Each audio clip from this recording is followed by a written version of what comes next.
Sebetulnya seluruh komoditi kita Pak di Indonesia ini produktivitasnya sangat rendah. Tadi sudah disampaikan oleh Pak Rudi juga dari Karet bahwa usianya sudah tua, begitu juga dengan kopi. Sebetulnya seluruh komoditi kita Pak di Indonesia ini produktivitasnya sangat rendah. Tadi sudah disampaikan oleh Pak Rudi juga dari Karet bahwa usianya sudah tua, begitu juga dengan kopi. Cuman khusus untuk kopi ini Bapak-Bapak, luas kebun kita seluruh Indonesia itu lebih kurang 1,3 juta hektar. Sementara di Sumatera Selatan sendiri itu ada lebih kurang 289.000 hektar.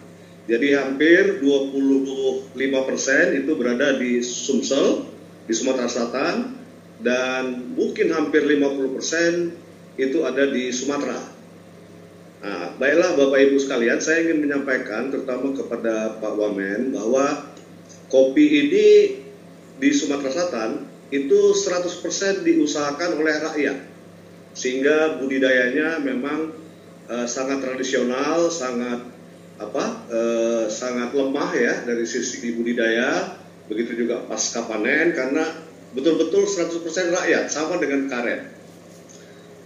Sementara potensinya menurut saya Bapak Ibu sekalian sangat besar. Selain daripada kelapa sawit, kita punya potensi yang besar untuk menjadi produsen kopi dunia. Sekarang kita di posisi nomor 4. Sebetulnya pemerintah harus membuat satu blueprint untuk positioning kita di internasional. Saya yakin dalam 5 tahun kalau direncanakan sungguh-sungguh bisa posisi kita bisa di kedua, ya kedua itu sekarang Vietnam.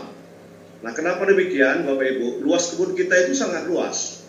Oleh sebab itu produktivitas perlu kita tingkatkan, bukan hanya kopi, tapi juga seluruh komoditas, sehingga ini menjadi sumber devisa bagi negara kita.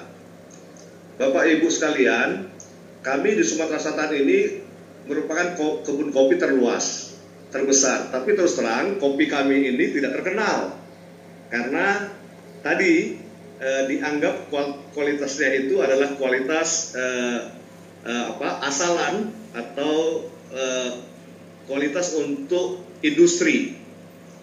Nah, sebetulnya kalau ada pembinaan yang lebih baik, tentu ini akan bisa meningkatkan positioning kita di dunia perkopian. Saya yakin petani-petani kita sekarang semakin baik karena ada pembinaan. Saya lihat tadi ada kawan-kawan dari Skopi yang juga rajin melakukan pembinaan, terutama di pasca panen, Pak.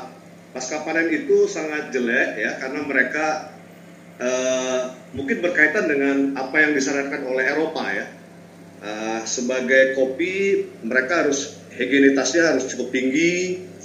Nah, sementara petani kita terbiasa misalnya menjemur di jalan. Nah, ini menjadi persoalan dan kebiasaan yang akhirnya membudaya.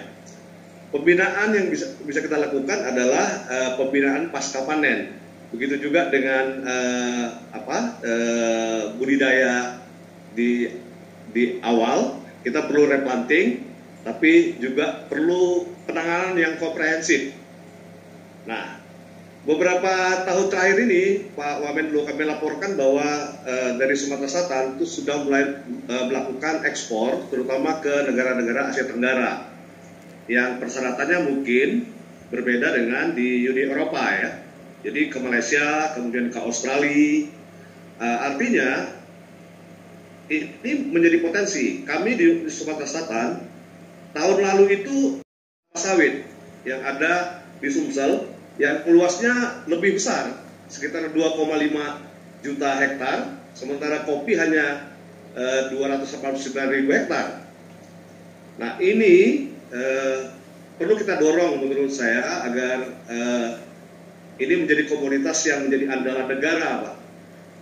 Sebab sayang sekali kalau kita tidak ambil peluang ini, maka posisi kita tetap di nomor 4. Bahkan mungkin sebentar lagi kita dikejar oleh Ethiopia yang memang sungguh-sungguh di dalam negeri. Nah, oleh sebab itu kami juga berharap bapak-bapak, terutama di Kemenlu, bisa mencarikan pasar ekspor ya.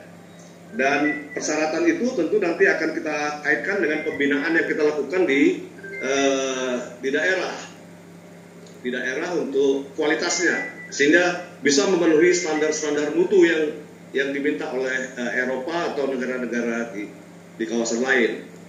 Mungkin itu Pak yang menjadi persoalan. Kemudian kami apabila bisa dilibatkan dalam programnya Kemenlu, tentu kami juga akan mendukung ya program pemerintah supaya kita mendapatkan devisa dari komunitas-komunitas yang menjadi andalan di Indonesia.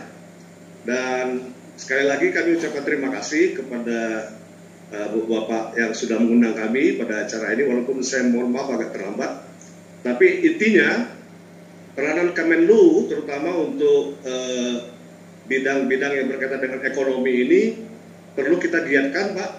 Pameran-pameran jangan ada di Jakarta misalnya, ya mungkin di Eropa kita lakukan pameran-pameran, tapi memang harus kita rancang sedemikian rupa sehingga biaya-biaya yang dikeluarkan oleh pemerintah tidak terlalu besar, tapi manfaat yang diterima bagi negara itu besar. Mungkin itu Pak Aditya yang bisa kami sampaikan. Kita berharaplah bahwa komunitas-komunitas kita selain kopi juga ada karet, semuanya punya potensi, begitu juga kelapa, punya potensi yang sangat besar untuk menjadikan negara kita ini kuat di dalam bidang komoditas dan pangan. Terima kasih. Assalamualaikum warahmatullahi wabarakatuh. Waalaikumsalam warahmatullahi wabarakatuh.